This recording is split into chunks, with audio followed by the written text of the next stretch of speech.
Now I would request Shri D.S. Mishra, IAS, former Secretary, Ministry of Housing and Urban Affairs, Government of India, and former Chief Secretary, Uttar Pradesh, to deliver the keynote address for the inaugural session.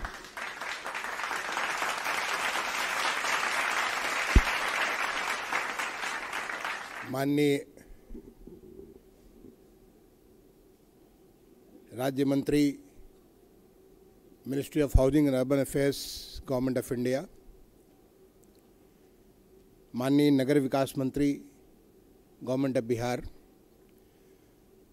मंच पर उपस्थित विशिष्ट अतिथिगण, आज के इस कार्यशाला जो urban Bihar है 2030, resilient, inclusive, smart and sustainable, इस विषय पर आयोजित की गई, इसमें भाग ले रहे तमाम सारे सम्मानित साथियों, थोड़े दिन पहले मुझे निखिल सिंह जी का फ़ोन आया कि ऐसी एक कार्यशाला बिहार के बारे में आयोजित करने जा रहे हैं और मैं उसमें कीनोट एड्रेस दूं।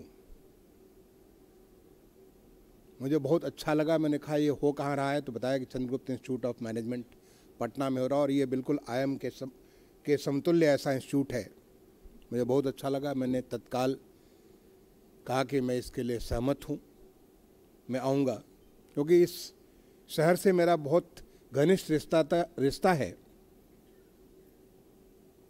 यहाँ से मेरी बेस्ट हाफ, मेरी धर्मपत्नी आती हैं, और इस राज्य से मैंने अपने शिक्षा का सबसे महत्वपूर्ण जो अंग होता है एजुकेशन, स्कूल एजुकेशन, वो मैंने रांची से प्राप्त किया। तो बिहार से मेरा इतना घनिष्ठ संबंध है, मैंने कहा मैं ज़रूर आऊँगा, और उसके तहत मैं धन्यवाद देना चाहूँगा Chandragupta institute of management Rana साहब को, निखिल जी को, कि आपने मुझे यहाँ पे इनवाइट किया कि आज मैं आप सबसे रूबरू हूँ और इतने महत्वपूर्ण विषय पर बात करने के लिए। मुझे आश्चर्य हुआ कि ये विषय रखा गया बिहार है 2030। तब तो मैंने नहीं कहा आपसे, लेकिन मैं जब इसके बारे में थोड़ा विचार किया तो मुझे लगा बिहार है 2030 यानी अगले 5 साल का आप सोच रहे हो, जबकि अर्बन डेवलपमेंट 5 साल नहीं, एक लंबे तहत सोचना चाहिए। भी आप सिद्धार्थ जी को सुन रहे थे कि कब उन्होंने अर्बन प्लानिंग एक्ट किया, और अभी भी वो कह रहे हैं कि उसका जो अर्बन प्लानिंग एक्ट और उसके बाईलॉज के बारे में भी पूरी तरह से लागू नहीं हो पा रहा। तो इसका थोड़ा सा टेन्योर लंबा होना चाहिए। और आज के समय तो हमारा पूरा देश, जो भारत माननीय प्रधानमंत्री जी के विजन के अनुरूप, जो उन्होंने 15 अगस्त 2022 को लाल किले के प्राचीर से अपना विज़न बताया कि जो है हमारा देश जब शताब्दी मना रहा होगा आज़ादी का, तो विकसित भारत होगा। तो पूरा देश आज विकसित भारत 2047 के बारे में बहुत तेज़ी से आगे बढ़ रहा, बहुत कुछ कर रहा है। ऐसे में मुझे लगा कि क्यों नहीं हम विकसित बिहार एट 2047 या विकसित अर्बन बिहार एट 2047 की बात क्यों नहीं करें। हम क्यों 2030 तक अपने आप को रोकें, ताकि जब उस होराइजन में हम बात करेंगे तो निश्चित तौर पे हमें कुछ ऐसे रास्ते मिलेंगे जिसको हम पूरा करके बिहार को एक नया स्वरूप दे सकते हैं। मैंने देखा कि बिहार जो 2011 की जनगणना हुई थी, उसमें अर्बन बिहार में पूरे देश में एक बहुत ही कम अर्बनाइज स्टेट में था, बिल्कुल बॉटम पे नहीं था, लेकिन सबसे कम अर्बनाइज स्टेट्स में एक था, और इसकी पॉपुलेशन केवल 11.8% हुआ करती थी, 11.3% थी, यानी 1.2 करोड़ के आसपास अर्बन पॉपुलेशन होती थी 2011 की जनगणना में। लेकिन अच्छी बात यह है, उस समय केवल 141 हमारी अर्बन लोकल बॉडीज़ होती थी। बट अच्छी बात यह है कि जब 2022 में का अनुमान किया गया, तो 2022 में बिहार की अर्बन पॉपुलेशन लगभग 2 करोड़ से ऊपर हो गई, यानी लगभग 3% का ग्रोथ, एनुअल ग्रोथ बिहार में हो रहा है। और जो 141 अर्बन लोकल बॉडी थी, वो बढ़कर के उनकी संख्या 264 हो गई। 123 और अर्बन लोकल बॉडी जोड़ेगी। मैं राज्य सरकार को इस बात के लिए बधाई दूंगा कि उन्होंने इस बात को रियलाइज़ किया, और उन्होंने जो अर्बनाइजेशन हो रहा है नेचुरल तौर पे, उसको उन्होंने रिकॉग्नाइज करके स्टैट्यूटरी अर्बन लोकल बॉडीज बनाई। 123 नई अर्बन लोकल बॉडीज बनाई। फिर मैं सोचा कि आगे क्या होने वाला है, तो इसका एक अनुमान मैंने लगाया, जैसे देश का ग्रोथ हो रहा है, बिहार का ग्रोथ हो रहा है, अर्बन का ग्रोथ हो रहा है, तो मेरे अनुमान के मुताबिक जो मैंने इसके एक्सरसाइज किया कि 2030 में बिहार की अर्बन पॉपुलेशन लगभग 2.75 करोड़ होगी। ये बढ़कर के 2030 में ये 2.75 करोड़ होगी और 2040 में ये पॉपुलेशन बढ़कर के लगभग 4 करोड़ हो जाएगी। जब 2047 की हम बात करेंगे या 2051 की हम बात करेंगे तो ये पॉपुलेशन बढ़कर के लगभग 6 करोड़ हो जाएगी। यानी आज जो बिहार की अर्बन पॉपुलेशन है जो करीब 2 करोड़ के आसपास है, ये इसकी 3 गुनी पॉपुलेशन 6 करोड़ की पॉपुलेशन 2047 के बाद हो जाएगी। यानी हम दूना इसमें 2 करोड़ से 2 करोड़ 4 करोड़ और जोड़ेंगे, हम लगभग 6 करोड़ हो गए। यानी हमारे पास एक बहुत बड़ा अवसर है, बहुत बड़ा हमारे पास मौका है, बिहार के पास एक मौका है। और जो अनुमान है कि बिहार की जो पॉपुलेशन आज जो लगभग 16% के आसपास है अर्बन पॉपुलेशन, ये बढ़कर के 38% पॉपुलेशन बिहार की अर्बन हो जाएगी बाई 2047-2051। अब ऐसे में, ऐसे तो अभी भी जब अगर आप देखें तो 2011 में भारत की अर्बन पॉपुलेशन 31.2% के आसपास थी। अगर 2047 में ज़्यादा देखें लगभग 48-49% होगी। बिहार तब भी पीछा होगा, नेशनल एवरेज से पीछा होगा। लेकिन बिहार की पॉपुलेशन जिस तेज़ी से बढ़ेगी वो देश की पॉपुलेशन उतनी तेज़ी से, देश की भी पॉपुलेशन बहुत तेज़ बढ़ रही है लेकिन उतनी तेज़ी से नहीं बढ़ेगी, क्योंकि बिहार में बहुत बड़ी अपॉर्चुनिटी है। और आप जानते हो कि जो अगर अर्बनाइजेशन होता है तो अर्बन एरिया को कहते हैं इंजन्स ऑफ इकोनॉमिक ग्रोथ, यानी ये वहाँ के विकास का बहुत बड़ा इंजन देने वाला है। बिहार की जो यहाँ का जो इकोनॉमिक ग्रोथ होगा, जो यहाँ की जीडीपी, स्टेट जीडीपी में ग्रोथ होगा, बहुत तेज़ी से होगा इस अर्बनाइजेशन के माध्यम से। अगर कोई रोकना भी चाहे तो नहीं रोक सकता, क्योंकि ये नेचुरल फिनोमेनन है। इसके लिए पुश एंड पुल फैक्टर्स होते हैं, वो तमाम सारे फैक्टर्स बिहार को बहुत तेज़ी से अर्बनाइज करेंगे, इसे कोई रोक नहीं सकता है। सवाल ये कि हम उसे कैसे करना चाहते हैं। क्या हम चाहते हैं कि 2047 में बिहार का जब 6 करोड़ पॉपुलेशन अर्बन एरिया में रहे तो उसको किस प्रकार की ज़िंदगी हम दे सकते हैं। ऐसा करने के पहले मैं देखना चाहता हूं कि हम बिहार पहले कैसा था, क्योंकि जब भी कोई काम आप सोचते हो तो सोचने के पहले आप देखिए कि हम अपने जो हमारे माननीय प्रधानमंत्री जी ने जब 15 अगस्त 2022 को लाल किले प्राचीर से उन्होंने विकसित भारत की बात की तो उन्होंने 5 प्रण की बात की, और उसका एक प्रण था कि अपने विरासत के ऊपर आप गर्व करो। वो हमारी क्या इतिहास है, क्या हमारी विरासत है। तो अगर बिहार इस बात को समझेगा तो आने वाले विकसित जो अर्बन बिहार बनाएगा उसके लिए बहुत बड़ी मजबूत नींव बना देगा। अगर हम पास्ट में जाकर के देखते हैं तो हमें सबसे पहले तो इंडस वैली सिविलाइजेशन भारत में आप देखते हो, जिसमें मोहनजोदड़ो के बारे में, हड़प्पा के बारे में, ये तो नहीं देख पाए लेकिन लोथल मैंने देखा है किस प्रकार से हमारा जो इंडस वैली सिविलाइजेशन कितना अर्बनाइज था। अगर वहाँ की सड़कों को देखें, वहाँ के ड्रेनेज सिस्टम को देखें, वहाँ के मार्केट प्लेस को देखें, कितना अर्बनाइज था। लेकिन भारत में जो दूसरा अर्बनाइजेशन का मूवमेंट हुआ, जो सेकेंड मूवमेंट ऑफ अर्बनाइजेशन अगर कहते हैं, वो बिहार की धरती पर हुआ। क्या आपको मालूम है कि पाटलिपुत्र जिसमें सम्राट अशोक, जो कि दुनिया के एक बहुत बड़े, अशोका द ग्रेट जिसको कहते हैं, सम्राट अशोक के समय पाटलिपुत्र की जनसंख्या लगभग आधे मिलियन से ज़्यादा थी।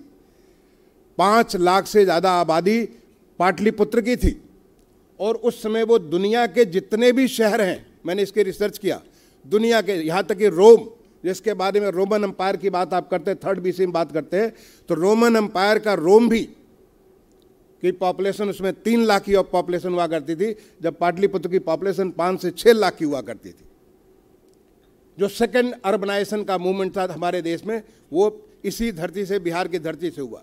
क्या आपको मालूम है कि वैशाली का शहर, जो कि रिपब्लिक के लिए जाना जाता है, हमारे देश के रिपब्लिक के लिए जिसकी धरती जहाँ पर जन्म पैदा हुआ, वैशाली हमारे बिहार से आती है।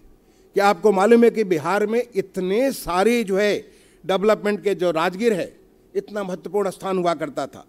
यहाँ पे चंपा, भागलपुर के पास में जो अंग देश की राजधानी हुआ करती थी चंपा, वो कितना महत्वपूर्ण देश हुआ करता था, कितना शहर हुआ करता था। और जब इन शहरों की बात करें तो उन शहरों की, चाहे नगर की जो है सड़कों के बारे में हो, नगर की पानी की व्यवस्था भी बात कर रहे थे आप, पानी की व्यवस्था की बात कर रहे हो, नगर की ड्रेनेज व्यवस्था के बारे में आप बात कर रहे हो, नगर के मार्केट्स की आप अगर बात करो, यहाँ के ट्रेड के बारे में बात करो, बिहार इन सारी चीज़ों में काफ़ी आगे हुआ करता था। बिहार में अगर आप देखो तो यहाँ पे जैन धर्म का, अभी हमें बात कर रहे थे, आप में से कोई एक हमारे साथी बात कर रहे थे, जैन धर्म के इतने सारे महत्वपूर्ण स्थान बिहार में है, बौद्ध धर्म के इतने सारे महत्वपूर्ण स्थान बिहार में है, हिंदू धर्म के इतने सारे महत्वपूर्ण स्थान वो बिहार में है। यहाँ पे एक बहुत बड़ा पिलग्रिमेज का सेंटर हुआ करता था, पूरे देश भर से नहीं, दुनिया के लोग यहाँ पे आते थे। ये यहाँ पे शिक्षा का बहुत बड़ा केंद्र हुआ करता। जब लोग शिक्षा के बारे में सोचते नहीं थे, शिक्षा के बारे में यहाँ पे नालंदा और विक्रमशिला इतना महत्वपूर्ण केंद्र हुआ करता था। उस जमाने में गंगा के ऊपर, आज हम बात कर रहे हैं नेशनल वाटरवेज की बात कर रहे हैं, गंगा के ऊपर इतना बड़ा ट्रेड का बहुत बड़ा सेंटर हुआ करता था। तो बिहार वो था जो कि दुनिया को ऑर्गेनाइजेशन के बारे में बहुत सारी चीज़ देखता था। लेकिन फिर ऐसा कैसे हुआ, जो मैथिली सड़गुप्त लिखते थे, हम कौन थे, क्या हो गए और क्या होंगे आगे, आओ मिले। आज बेचारे हम ये सब भी, जो उन्हें मैथिली सड़गुप्त ने लिखा है कि हम वो थे जो कि दुनिया के सबसे बड़े शहर हुआ करते थे, आज हम कहाँ पहुँच गए, क्यों पहुँच गए। इसको अगर विचार करें तो बिहार के लोग फिर से दोबारा अगर स्थापित करें, तो जिसमें बिहार की अर्बन आबादी 6 करोड़ की होगी, तो ये हमारा जो एक अर्बनाइजेशन का ट्रेंड चला हुआ, वो अपने आप में एक बहुत बड़ा अवसर देगा। जो माननीय प्रधानमंत्री जी कहते हैं कि जो हमारी जो सबसे डिफिकल्ट चीज़ हो उसी में अवसर ढूंढो, और वो अवसर हो सकता है जब आप अर्बनाइजेशन करेंगे। आप, मैंने कहा कि ये दुनिया का ये एक्सपीरियंस है, वर्ल्ड ओवर एक्सपीरियंस है। अगर कोई देश आगे बढ़ा है, अगर उसकी अगर उसकी अर्थव्यवस्था बहुत तेज़ी से बढ़ी है, तो वो अर्बनाइजेशन के माध्यम से बढ़ी है, उसका ग्रोथ हुआ है। तो बिहार का भी वही रास्ता अपनाना पड़ेगा। ऑटोमेटिकली जो बिहार की, अगर आप 2011 की जनसंख्या देखो, तो बिहार की जो पॉपुलेशन डेंसिटी थी लगभग 1100 से ऊपर थी। मैंने एक अनुमान देखा 2022 के आसपास, अनुमान क्या था, 1400 के आसपास थी। ऐसे समय में हमारे देश की आबादी की जो घनत्व था वो लगभग 350-370 के आसपास था। यानी बिहार की आबादी का घनत्व जो है 3 गुना से ज़्यादा था। तो ये पॉपुलेशन सस्टेन नहीं कर सकती उस वहाँ पे जो हमारी एग्रीकल्चर या वहाँ पे जो सारी चीज़ें, वो उनको एक उनकी लिविंग स्टैंडर्ड, जो उनको ज़िंदगी को, जीवन को बेहतर बनाने का, वो नहीं सस्टेन कर सकती है। ऑब्वियसली कुछ फैक्टर है जो कि गांव से निकल के लोग शहरों में आएंगे। बिहार से बहुत लोग छोड़ करके बिहार के बाहर तमाम सारे राज्यों में चले गए, बिहार में नहीं आए। लेकिन आज बिहार में एक नया चीज़ देखने को मिल रहा है। आज बिहार में आपको ईस्टर्न डेडिकेटेड फ्रीट कॉरिडोर का लगभग 350 किलोमीटर से ऊपर, उसमें बहुत सारे डेवलपमेंट हो रहे हैं। यहाँ पे बिहार में आज अमृतसर से लेकर के कलकत्ता का जो हमारा इंडस्ट्रियल कॉरिडोर बन रहा है, उस कॉरिडोर के कई सारे 4 नोड यहाँ पे, चाहे गया में हो, चाहे पटना नालंदा का हो, चाहे बेगूसराय का हो, पहले बरौनी का हो, इतने सारे यहाँ पे डेवलपमेंट हो रहे हैं। आज बिहार में, आज अभी बहुत जल्दी पूर्णिया का एयरपोर्ट बनने वाला है, चालू होने वाला, वहाँ पे दरभंगा का एयरपोर्ट चालू हो रहा है, पटना का नया एयरपोर्ट बन रहा है। ऐसे तमाम सारे ट्रांसपोर्ट की व्यवस्थाएँ यहाँ पे हो रही हैं। आज बिहार में इतनी सारी, जो नेशनल वाटरवेज की बात है, पूरा गंगा का नेशनल वाटरवेज का इतनी सारे विकास हो रहे हैं। बहुत सारे, आज ही मैं देख रहा था कि कितने सारे यहाँ पे बिहार में लगभग 40,000 करोड़ से ऊपर जो है एक्सप्रेसवेज या उसको फास्ट कॉरिडोर बनाने के बारे में इतना बड़ा इन्वेस्टमेंट बिहार में हो रहा है। ये सब कुछ कहाँ इंगित करता है? ये सारा का सारा इंगित करता है कि जो नया ट्रेंड है अर्बनाइजेशन का, जो बिहार की आर्थिक प्रगति होने वाली है, उस आर्थिक प्रगति में आपको अर्बनाइजेशन मस्ट है। केवल सवाल ये कि हमें सोचना है कि अर्बनाइजेशन कैसा हो। अर्बनाइजेशन अगर होता है तो अर्बनाइजेशन के बारे में लोगों का एक्सपीरियंस है कि लोग, एक स्प्रॉल होता है, वहाँ पे अनऑथराइज डेवलपमेंट होता है, अनप्लान डेवलपमेंट होता है। जिस बात की एक कसक हम सिद्धार्थ जी की बात से मैं सुन रहा था मैं, तो अगर अनप्लान डेवलपमेंट होगा, स्लम डेवलपमेंट होगा, तो वो तो अर्बन एरिया नहीं होगा, फिर लोगों को ज़िंदगी में जूझना पड़ेगा। अर्बन एरिया में लोग आते क्यों हैं? इसलिए नहीं आते कि उन्हें पोल्यूटेड उन्हें रहने को मिले, वहाँ पे एयर की क्वालिटी ख़राब हो, वहाँ वाटर की क्वालिटी ख़राब हो, वहाँ पे सड़कों पे कंजेशन हो, वहाँ पे सड़कों पे लोगों को जो है समय बहुत ज़्यादा गुजारना पड़ रहा हो, उनको काम करने का मौका नहीं मिला, इसलिए लोग बिहार नहीं आते। वहाँ लोग आते हैं, शहर में आते हैं, ताकि फैक्टर्स ऑफ प्रोडक्शन को सिनर्जाइज करते हैं, ताकि लोगों को ऐसा अवसर मिले, चाहे वो शिक्षा के बारे में हो, चाहे स्वास्थ्य के बारे में हो, चाहे व्यवसाय के बारे में हो, चाहे नौकरी के अवसर के बारे में हो, चाहे किसी भी क्षेत्र में क्वालिटी ऑफ लाइफ को इम्प्रूव करने के लिए तमाम सारे लोग बड़ी बड़ी आकांक्षाएं, बड़ी बड़ी चीज़ों को सोच करके आते हैं। मुझे बहुत लंबा अनुभव मिला भारत सरकार में माननीय प्रधानमंत्री जी के उस सोच को, जो उनका एक भारत के बारे में एक नई सोच थी। उन्होंने इस पूरे के पूरे ऑर्गेनाइजेशन को एक नई अपॉर्चुनिटी के तौर पे देखा। अगर आप देखो कि पिछले 11 साल में इतना बड़ा अर्बन ट्रांसफॉर्मेशन हुआ है, जो कि लोग पहले कहते थे, अगर जैसे मैं खुद गांव का रहने वाला हूँ, गांव में पैदा हुआ, गांव में इनिशियल मेरी पढ़ाई गांव में ही हुई, लेकिन वहाँ से निकल करके मैं रांची सीधा गांव से निकल कर रांची भारत सरकार का बच्चा बन करके भारत सरकार की स्कॉलरशिप लेकर के मैं रांची पहुँच गया पढ़ने के लिए। लोग संकोच करते थे कि हम शहर के रहने वाले, लोग ये मानते थे, इट वॉज ए प्राउड कि हम तो गांव के ही हैं।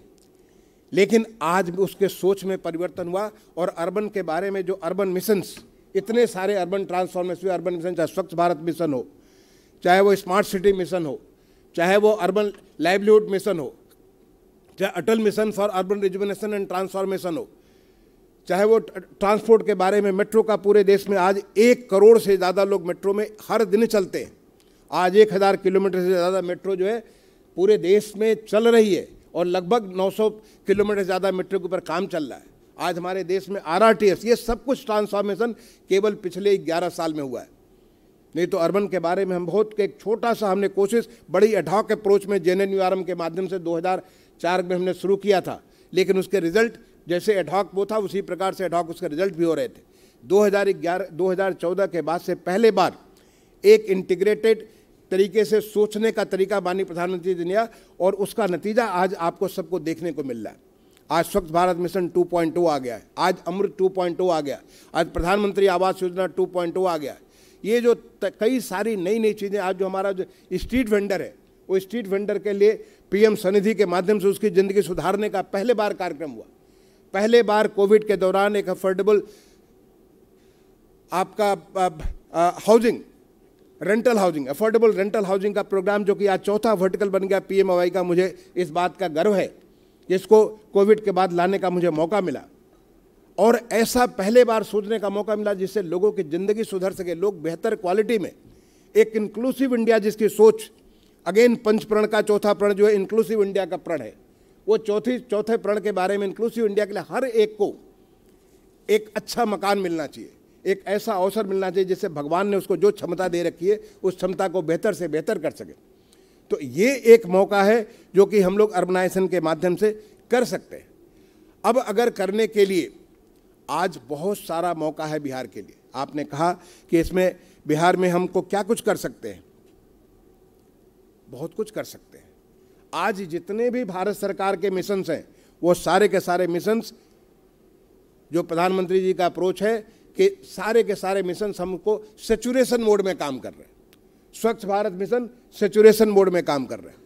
और आपके लिए तो जो सबसे बड़ा अवसर, जो मैं कहता हूँ बिहार के लिए सबसे बड़ा अवसर है, जो आदमी सबसे लोएस्ट लेवल पे रहता है उसको सब कुछ कर सकता है।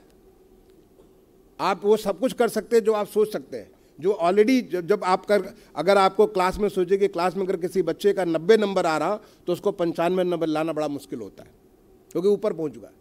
और जिसका जो 30, 35, 40 के आसपास नंबर है, उसको तो jump by leaps and bounds, वो बहुत तेज़ी से वो आगे बढ़ सकता है। तो बिहार के लिए इतना बड़ा अवसर है, जब अगर सारी की सारी चीज़ें अगर सेचुरेशन मोड में काम कर रही हैं, तो सेचुरेशन मोड का पूरा लाभ लेके बिहार को हर एक मिशंस के माध्यम से इसको आगे बढ़ना चाहिए।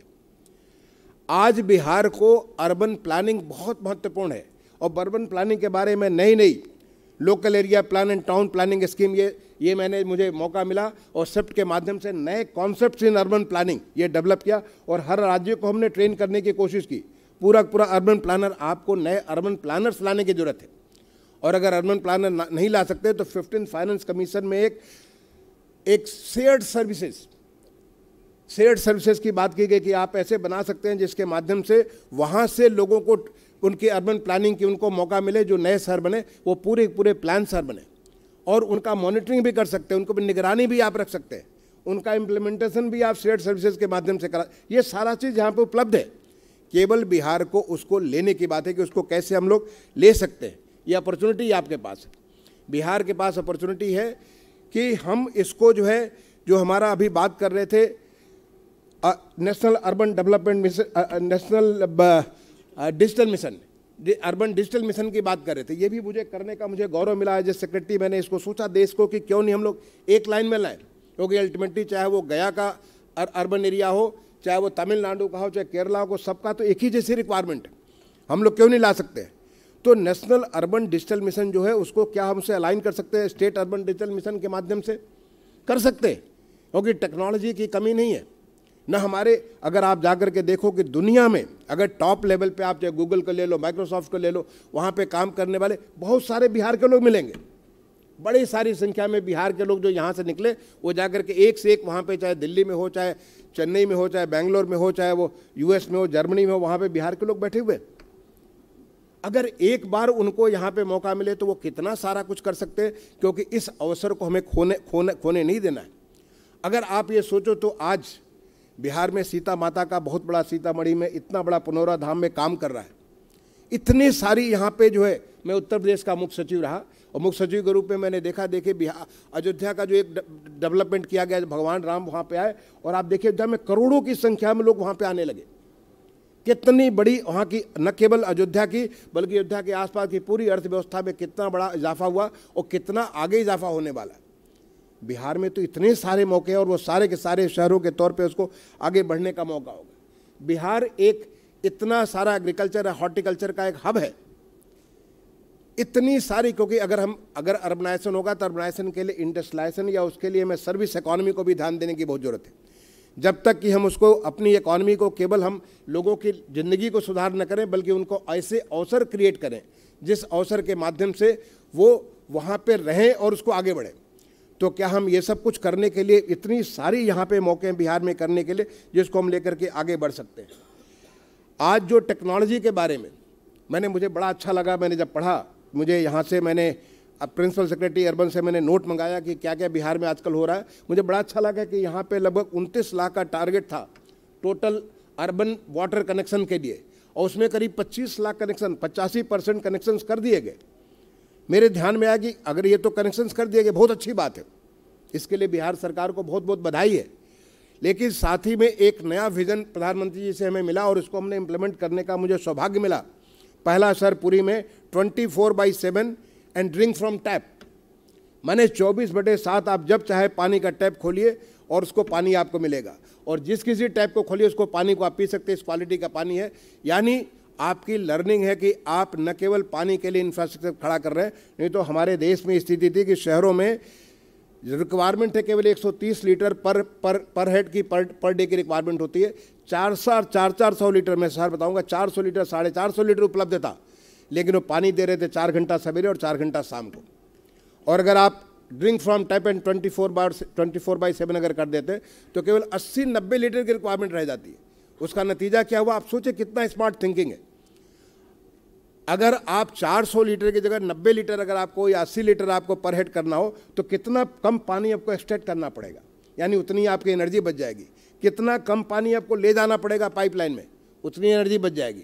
आपको इतने सारे ऊपर जो काले काले जो बड़े बड़े डब्बे होते हैं जिसके अंदर पानी इकट्ठा कर, उसकी जरूरत नहीं पड़ेगी। कितने सारे वाटर बोतल जो होता है उसकी कोई रिक्वायरमेंट नहीं होगी। ये इतना सारा टेक्नोलॉजी से इतना सारा परिवर्तन हो सकता है, केवल टेक्नोलॉजी का एक लेयर लगाना है। जब मैं मुख्य सचिव था उसको ये तो हमने भारत में जो हमारा अमृत 2.0 लगाया उसमें 24/7 एंड ड्रिंक फ्रॉम टैप उसको एक सब मिशन के तौर पे ऐड कर दिया इसको करने के लिए। और एज ए मुख्य सचिव इसको मैंने न केवल अयोध्या शहर को 100% 24/7 एंड ड्रिंक फ्रॉम टैप करेंगे, बल्कि हमारे जितने कैवाल सिटीज है सबके मेन एरिया को हमने कहा कि इसको करेंगे। आज देश में ज़रूरत है और बिहार को ये बहुत ज़्यादा ज़रूरत है, क्योंकि आप उस लेवल पे अगर आप करेंगे यही हमारी आदत बन जाएगी। जो बिहार में 4 स्मार्ट सिटी थे, आपका पटना स्मार्ट सिटी था, भागलपुर स्मार्ट सिटी था, आपका बिहार शरीफ था और मुजफ्फरपुर था। ये जो 5 आपके स्मार्ट सिटी हैं, मुजफ्फरपुर, ये जो 4 आपके स्मार्ट सिटी हैं, उससे कितनी आपकी लर्निंग हुई है, कैसे सिटीजन्स इंगेजमेंट आपने किया है, कैसे आपने टेक्नोलॉजी का एक नया लेयर लाया, कैसे आपने ICCC के माध्यम से बहुत सारे ह्यूमन फैसिलिटेशन आपने किया। एक प्रकार से शहर का ब्रेन एंड आपने नर्वस सिस्टम बना दिया। आज हमारे पास टेक्नोलॉजी है कि ICCC एज ए सर्विस, मैं नहीं कह रहा हूँ कि आपको 100 करोड़ खर्च करने की ज़रूरत है, बल्कि ICCC एज ए सर्विस आप इसको लागू कर सकते हैं, जिससे बहुत थोड़े खर्च में आप शहर का चाहे सैनिटेशन हो, चाहे वाटर हो, चाहे ड्रेनेज हो, चाहे वो अब एजुकेशन सिस्टम हो, हेल्थ सिस्टम, बहुत सारा चीज़ आप इसको कर सकते हैं। ये हमारे पास अपॉर्चुनिटी है टेक्नोलॉजी के माध्यम से करने के लिए। आज मौका हमारे पास हाउसिंग में 2.0 में 100% यूनिवर्सलाइजेशन हो रहा है। आप क्यों नहीं करने जा रहे? बहुत चीज़ें कर सकते हैं। एक एग्जाम्पल दिया जा रहा था, आई थिंक सिद्धार्थ जी ने एग्जाम्पल दिया या किसी ने एग्जाम्पल दिया कि कैसे डक्ट के माध्यम से स्मार्ट रोड आप बना सकते हैं। बिल्कुल बना सकते हैं। और ये हमारा बिहार के जो अर्बन डेवलपमेंट डिपार्टमेंट, मैं कहूँगा कि आप नया गाइडलाइन लाइए कि जब भी आप नई सड़क बनाएंगे, क्योंकि नए शहर आप बनाने जा रहे हैं, जब सड़क बनाएंगे तो स्मार्ट रोड बनाएंगे। आप जो नया पावर सिस्टम बनाएंगे, स्मार्ट पावर सिस्टम बनाएंगे। आप एजुकेशन बनाएंगे, स्मार्ट एजुकेशन सिस्टम बनाएंगे। आप हर एक चीज़ को स्मार्ट बनाएंगे, और स्मार्ट ही नहीं, सस्टेनेबल बनाएंगे और रिजिलियंट बनाएंगे। तो आपकी जो लर्निंग है, उस लर्निंग को आप आगे के लिए ट्रांसलेट करेंगे कि कैसे हम आने वाले समय में इसको एक नया रूप देने वाले। आपने अर्बन ट्रांसपोर्ट, जब हम लोग स्मार्ट सिटी मिशन के बारे में पब्लिक इंगेजमेंट कर रहे थे, जो सबसे बड़ी समस्या, अगर आप इसको जाकर के पढ़िए, हमारे मिनिस्टर महुआ के वेबसाइट पे जाकर पढ़िए, सबसे बड़ी समस्या सिटीजन्स ने बताई थी, transport was the largest problem, biggest problem. सबसे ज़्यादा लोगों ने कहा कि ट्रांसपोर्ट, क्योंकि उनको शहर में जाने में उन्हें सिटीजन्स को कंजेशन फील करता है, पोल्यूशन उसको होता है, उसको साइकोलॉजिकल प्रॉब्लम भी होता है। और cities are not meant for the mayor, cities are not meant for the administrator, they are meant for the people. एक बड़ा अच्छा जो येन गेल है, he is a urban planner from Denmark. मुझे मौका मिला उनके साथ 2-2.5 घंटे उनके घर पे गुजारने का, जब मैं डेनमार्क गया था। He has written a book, cities are for the people. तो जो लोगों को सहूलियत है, और उसमें लोगों को लगा कि हमको ट्रांसपोर्ट की वजह से बहुत ज़्यादा तकलीफ है, उसको करने के लिए आज मेट्रो सिस्टम पटना में थोड़ा वक्त लग रहा है, लेकिन जिस दिन ये 32 किलोमीटर की मेट्रो बनेगी, पटना वालों का कितना एक नया सोच हो जाएगा, इस शहर के बारे में सोच बदल जाएगी। लेकिन केवल मेट्रो ही सोल्यूशन नहीं है। आज PM ई बस सेवा के माध्यम से, महुआ के माध्यम से इलेक्ट्रिक बसेस के बारे में बहुत सारी फैसिलिटेशन हो रहा है। बहुत सारे और मॉडल हैं जिसको ट्रांसपोर्ट फॉर ऑल, जो कि स्मार्ट सिटी में एक लर्निंग आई, आप उसको लागू कर सकते हैं। आप लोगों को, हमारे यूथ को, हमारे विमेन को एम्पावर कर सकते हैं। मुझे खुशी हुई कि आपका पिंक सिटी, एक बिहार ने इसको चालू किया, कैसे लेडीज़ को आप उनको पिंक सिटी बस के माध्यम से उन्हें आप सेफ्टी सिक्योरिटी देंगे। आप बहुत कुछ चीज़ें सोच करके कर सकते हैं, क्योंकि ये अवसर है, ये समय है, पैसे की कमी नहीं है। लेट मी टेल यू, राज्य सरकार में, अपने प्रदेश का मैं प्रमुख सचिव अर्बन भी रहा हूँ, प्रदेश में मैं म्यूनिसिपल कमिश्नर भी रहा हूँ, प्रदेश में मैं अर्बन डेवलपमेंट अथॉरिटी का कानपुर, जो सबसे बड़ा डेवलपर था, उसका मैं वाइस चेयरमैन भी रहा हूँ, और भारत सरकार में लगभग 7.5 साल मुझे काम करने का मौका लगा। I never felt money was a problem. Money is never a problem. पैसे तो अफरात है, और इस समय जो माननीय प्रधानमंत्री जी के आशीर्वाद से देश में इस सेक्टर में बहुत पैसा न केवल भारत सरकार दे रही है, राज्य सरकार दे रही है, बल्कि बहुत सारे प्राइवेट सेक्टर के लोग इसमें इन्वेस्ट करने के लिए तैयार हैं, PPP में आने को तैयार हैं। बहुत सारे मॉडल्स आज यहाँ पे रेडी हैं, जो कि आपको एक परिवर्तन ला सकते हैं। ज़रूरत है केवल कमिटमेंट की, ज़रूरत है केवल इम्प्लीमेंटेशन की, ज़रूरत है कि हमको एक लंबी सोच की, एक बड़ा सोच, क्योंकि हम आने वाले समय में अपने लोगों को, जब हमारा देश विकसित भारत बनेगा 2047 में, तो क्या बिहार भी विकसित तो बिहार बनेगा? जब हमारा देश बनेगा विकसित भारत 2047, क्या बिहार का हर अर्बन एरिया विकसित बनेगा? और बिल्कुल बनेगा, अगर बिहार के लोग एक बार सोच लें कि हमें अपने प्रदेश को विकसित बनाना है, तो फिर models are available, ways and means are available, you just have to decide and stick to it. अगर आप उसके ऊपर स्टिक करेंगे, एक थोड़े समय में उसको सस्टेन करेंगे, तो मुझे इसमें कोई शक नहीं, क्योंकि बिहार किसी ज़माने में बहुत उत्कर्ष पे था, बहुत ऊपर था, और उसके प्रमाण अगर आप देखना चाहें तो यहाँ का म्यूज़ियम है, म्यूज़ियम में जाकर के आप देख सकते हैं कि बिहार कैसा था उस समय जब हम सब नहीं थे। ये तो मैं समझता हूँ कि 12th सेंचुरी ऑनवर्ड, जब मैंने तमाम सारे यहाँ पे आक्रमण हुए, और यहाँ पे जो बाहर के लोग आना चालू हुए, और उसके बाद बिहार गिरना चालू हुआ, तो वहाँ पे पहुँच गया। लेकिन एक बार फिर आज देश में एक नई सोच विकसित हुई है, एक देश समर्थ, सशक्त और स्वस्थ देश बनने की तरफ आगे बढ़ रहा है, एक विकसित देश बनने के लिए आगे बढ़ रहा है, आत्मनिर्भर देश बनने के लिए आगे बढ़ रहा है। तो ऐसे में बिहार भी एक विकसित बिहार बनेगा, एक विकसित आत्मनिर्भर बिहार बनेगा, और उसको करने के लिए जो उसको ताकत मिलेगी, वो ताकत उसको अर्बन एरिया से मिलनी चाहिए। मैं समझता हूँ कि इसके साथ बहुत सारा आज का पूरे दिन भर का आज जो डिस्कशन होगा, मैं उसके लिए राणा जी को और निखिल जी को बहुत बहुत धन्यवाद भी देता हूं, बधाई देता हूं कि आपने इतने महत्वपूर्ण विषय पर सोचा, उसको बात करने जा रहे हैं। मैं यही आप सबसे कहूँगा, जो आने वाले जो सेशंस होंगे वहाँ पे बिहार एट 2030 की जगह बिहार एट 2047 की बात करिए और विकसित बिहार एट 2047 की बात करिए, क्योंकि एक बार आपने सोच लिया तो जो मैंने सीखा प्रधानमंत्री जी से कि जो सिद्धि आती है वो संकल्प से आती है। तो संकल्प हमारा है विकसित